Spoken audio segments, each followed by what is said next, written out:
ফাঁসির মঞ্চে নেওয়া হয়, নিজামী বলেছিল আমি কি পাঞ্জাবি পরবো না পায়জামা পরে, পাঞ্জাবি পায়জামা পরবো আর লুঙ্গি পরে ফাঁসির মঞ্চে যাবে। একটা জীবিত লোক যখন ফাঁসির মঞ্চে যাবে তখন এই কথাগুলো যখন বলে, তখন বলে ছেলে যখন বললো যে বাবা তুমি তো পাঞ্জাবি পায়জামা সবচেয়ে বেশি পছন্দ করো, তা তুমি পাঞ্জাবি পায়জামাই পরে যাও। পাঞ্জাবি পায়জামা পরে যখন নিজামী সাহেব ফাঁসির মঞ্চে যায়, বাবাকে রেখে ছেলে সেই পাবনাতে কবর খুঁড়তে চায়। জীবিত বাবা এখানে ফাঁসির মঞ্চে যাচ্ছে, ছেলে এর আগে যাবে গিয়ে কি করবে, কবর খুঁড়বে। সেই উত্তরসূরি আমরা। চিন্তা করতে পারেন আমার বাবা এখন কবরে ফাঁসি ঝুলবে, আমি তার কবর খুঁড়তে যাচ্ছি, মৃত্যু হবে। তারা কিসের জন্য দিছে? ইসলামী একটা রাষ্ট্র, ইসলামী একটা সমাজ প্রতিষ্ঠা করার জন্য। যে আপনাদের সামনে বক্তব্য রাখবেন বাংলাদেশ শ্রমিক কল্যাণ ফেডারেশন গাজীপুর মহানগরের সাংগঠনিক সম্পাদক, গাছা থানা শাখার সংগ্রামী সভাপতি এবং 35 নং ওয়ার্ড বাংলাদেশ জামায়াত ইসলামী মনোনীত আগামীর কাউন্সিলর পদপ্রার্থী, আজকের প্রোগ্রামের সম্মানিত প্রধান অতিথি, তরুণ সমাজসেবক এবং বিশিষ্ট ইসলামিক ব্যক্তিত্ব প্রিয় ভাই খন্দকার আসাদুজ্জামান আসাদ ভাই, ওনাকে ওনার মূল্যবান বক্তব্য রাখার জন্য অনুরোধ করছি। আলহামদুলিল্লাহ, আজকে 38 নং ওয়ার্ডের সেট আপ প্রোগ্রাম হলো। সভাপতি ইউসুফ ভাই, সেক্রেটারি সুজন ভাই এবং ইউনিট সভাপতি সেক্রেটারি হয়েছেন বাইতুল মাল যে ভাইয়েরা।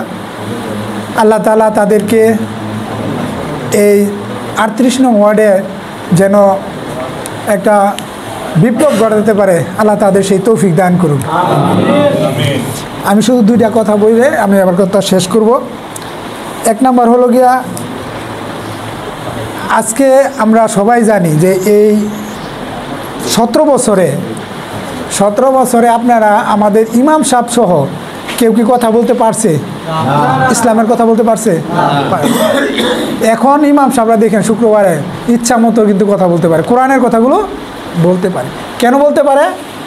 সমাজটা এখন এরকম হয়েছে, তাই না?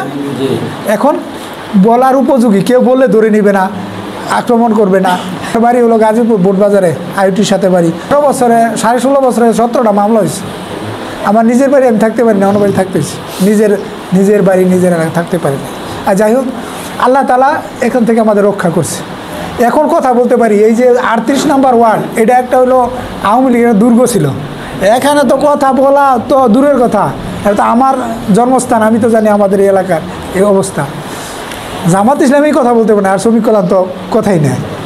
আমাদের জামাত ইসলামেরই একটা সংগঠন হবে শ্রমিক কল্যাণ। যাই হোক, আল্লাহ আমাদের এটা একটা সুযোগ করেছে কি, আমরা 5ই আগস্ট 30শে জুলাই আমাদের একটা বিপ্লব হয়েছে। কি বিপ্লব হয়েছে? ফ্যাসিস্টে বিদায় করা হয়েছে। কিন্তু ইসলাম বিপ্লব কি হয়েছে? ইসলামী বিপ্লব হয়েছে? ইসলাম বিপ্লব হয়। তাহলে আমাদের কি করতে হবে? ইসলামী বিপ্লব করতে হবে। এই দেশের 95% মুসলমানের মধ্যে, হিসাবে 97% মধ্যে 95% মুসলমানের মধ্যে কিন্তু আমাদের ইসলামী বিপ্লব হয় না, আর ইসলামও নাই। আছে কি? আমরা নামে মুসলমান, কিন্তু আমাদের কাজ কর্ম যা আছে সবই ইহুদিদের চেয়েও খারাপ, তাই না? নাম রহিম করিম জরিম হইতে পারে, কিন্তু কাম হইল গিয়ে হিন্দুদের মতো করে যায়। আজান দিলে হাই আল্লাহ সালাহ হাই আল্লাহ যখন রহমতের জন্য ডাকে, আমরা কিন্তু যাই না। কল্যাণের দিকে আসো, আমরা কি যাই? তাহলে আমরা মুসলমান, নামে মুসলমান হলে হতো না। কারণ আল্লাহ তাআলা যারা মুনাফিক কারা? মুসলমান না হিন্দু খ্রিস্টানরা? কারা মুনাফিক? মুসলমান। আর তাদেরকে লাকড়ি বানানো নেবো, সবার নিচে রাখাইব। তাহলে বুঝতে পারছেন, আমরা মুসলমান নাম দিলেই কাজ হবে না। তাহলে আমাদের উচিত কি, যে সুযোগটা পাইছি এখন, এই সুযোগটা কাজে লাগানো না? এই সুযোগটা কাজে লাগিয়ে বর্তমান এবং ভবিষ্যতে আমাদের কাজ করতে হবে, দুনিয়া এবং আখিরাতের কাজ। এখন যদি আমি দুনিয়ার জন্য কাজ করি, দুনিয়ার জন্য যে আমি মানুষকে ইসলামের পথে ডাকি, একজন মানুষও যদি আমার কথায় ইসলাম পালন করে, এর সোয়াব ইনশাল্লাহ আমি পাবো না? তাহলে আমার চারিদিক দিয়ে যারা আছে তাদেরকে দাওয়াত দিব ইনশাল্লাহ। দাওয়াত দিয়ে ইসলামের পতাকা তোলে আনবো তো। একটা ইসলামী সমাজ গড়ার জন্য আমাদের কি মন চায় না? একটা ইসলামী সমাজ হলে আমার ছেলে মেয়ে আমরা সবাই শান্তিতে, হিন্দু খ্রিস্টান বৌদ্ধ সবাই শান্তিতে ঘুমাবে, শান্তিতে থাকবে। দেখেন, যারা কোটি কোটি হাজার হাজার কোটি টাকা কামাইছে, টাকা কত নিজেও জানা, তারা কি আছে ঘুমাইছে না আছে দেশও নাই, শান্তি আছে কোনো? আমরা সারাদিন কাজ করে আইয়া এখন আরামে ঘুমাচ্ছি না, আল্লাহ রাখছেন আমাদের, তাহলে আমরা শান্তি দিচ্ছি না ওরা শান্তি দেয়?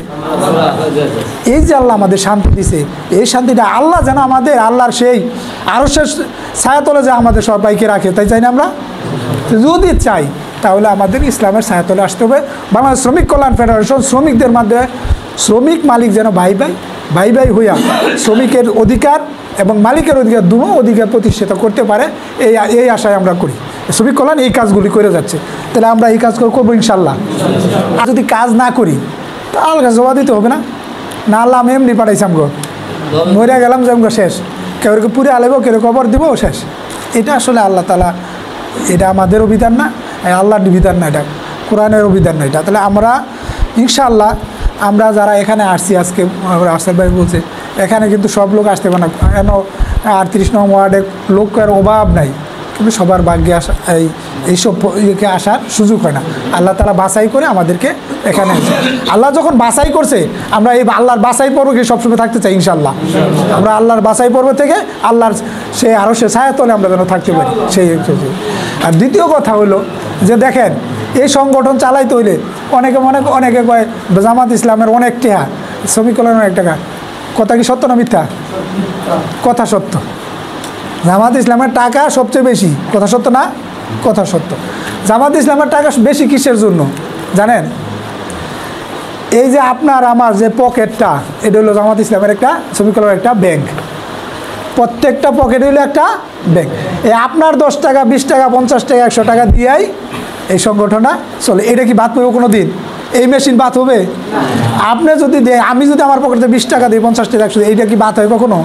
তাহলে এর চেয়ে দুনিয়ারা আছে কখন থাকে? এই যে যত দেখেন আপনারা তো এখন টিভিতে দেখেন, আগে তো দেখায় না, এখন আলহামদুলিল্লাহ দেখাচ্ছে। যত বন্যা, যত মনে করেন দুর্ঘটনা সবার আগে কে যায়? জামাত যান। কার টাকা নিয়ে যায়? জামাতে কি কোনো মেশিন আছে বা টাকা বানানোর? এই আপনার আমাদের টাকাগুলোই ওখানে। তাহলে এই টাকাগুলো আমার পকেটে যে টাকাটা যাচ্ছে জনগণের সবাই, এটা কি আমার সব হচ্ছে না? তাহলে এই সাহায্য কি আমরা আবার করতে পারবো না? সব এই সাহায্যকে আমরা জারি রাখবো না ইনশাল্লাহ। এই যদি একটা সংগঠন চালালে, সংগঠনের রক্ত হলো ব্লাড হলো কি মানে আমাদের এই টাকা হলো সংগঠনের ব্লাড। টাকা না থাকলে, রক্ত না থাকলে মানুষের যেমন মূল্য নাই, অর্থ না থাকলে তার মূল্য। বড় কথা হলো আমাদের লোকের যে দুর্নীতি করে না, এটা প্রমাণ আছে তো নাকি নাই? নিজামি মুজাহিদে প্রমাণ আছে, মন্ত্রী ছিল তো, তাদের কি খুঁজে পাইছে কিছু? ওই সময় এতই থাকার পরে খুঁজে পায় নাই গা। তো আল্লাহ রাব্বুল আলামিন, আল্লাহ রাব্বুল আলামিন আমাদেরকে ওইরকম নেতাদের আমাদেরকে দিয়েছে, আল্লাহ তাদেরই তো উত্তরসূরি হিসাবে আমরা কাজ করতে। আমরা নবী রাসূলগুলো বাদ দিলাম, ওনারা তো অনেক বড়, আমাদের দেখাই দিয়ে গেছে আমার চোখের সামনে। আলী হাসান মোহাম্মদ মুজাহিদ, নিজামি, কাদের মোল্লা, তারা কিন্তু শুধু ইসলামী প্রতিষ্ঠা করার জন্য জীবনটা দিয়ে গেছে, শহীদ হয়ে গেছে। নাকি অন্য কোনো কারণে? নিজামির ছেলে সেই কথাটা তো জানেন নাকি? নিজামিকে যখন ফাঁসি দেওয়া হয়, ফাঁসির মঞ্চে নেওয়া হয়, নিজামি বলেছিল আমি কি পাঞ্জাবি পরবো না পায়জামা পরে, পাঞ্জাবি পায়জামা পরবো আর লুঙ্গি পরে ফাঁসির মঞ্চে যাবে। একটা জীবিত লোক যখন ফাঁসির মঞ্চে যাবে তখন এই কথাগুলো যখন বলে, তখন ছেলে যখন বললো যে বাবা তুমি তো পাঞ্জাবি পায়জামা সবচেয়ে বেশি পছন্দ করো, তা তুমি পাঞ্জাবি পায়জামাই পরে যাও। পাঞ্জাবি পায়জামা পরে যখন নিজামি সাহেব ফাঁসির মঞ্চে যায়, বাবাকে রেখে ছেলে সেই পাবনাতে কবর খুঁড়তে চায়। জীবিত বাবা এখানে ফাঁসির মঞ্চে যাচ্ছে, ছেলে এর আগে যাবে, গিয়ে কি করবে? কবর খুঁড়বে। সেই উত্তরসূরি আমরা। চিন্তা করতে পারেন, আমার বাবা এখন কবরে ফাঁসি ঝুলবে, আমি তার কবর খুঁড়তে যাচ্ছি, মৃত্যু হবে। তারা কিসের জন্য দিছে? ইসলামী একটা রাষ্ট্র, একটা সমাজ প্রতিষ্ঠা করার জন্য। আমরা কি পারবো না ইনশাল্লাহ ভাই? ইনশাল্লাহ আমরা ভাইদের সাহায্য করব ইনশাল্লাহ। ভাই আমি 20 মিনিটে শেষ করবো বলছিলাম, 1 মিনিট বেশি হয়েছে, এর জন্য ক্ষমা চাই। আমি আমার বক্তব্য শেষ করছি। আসসালামু আলাইকুম।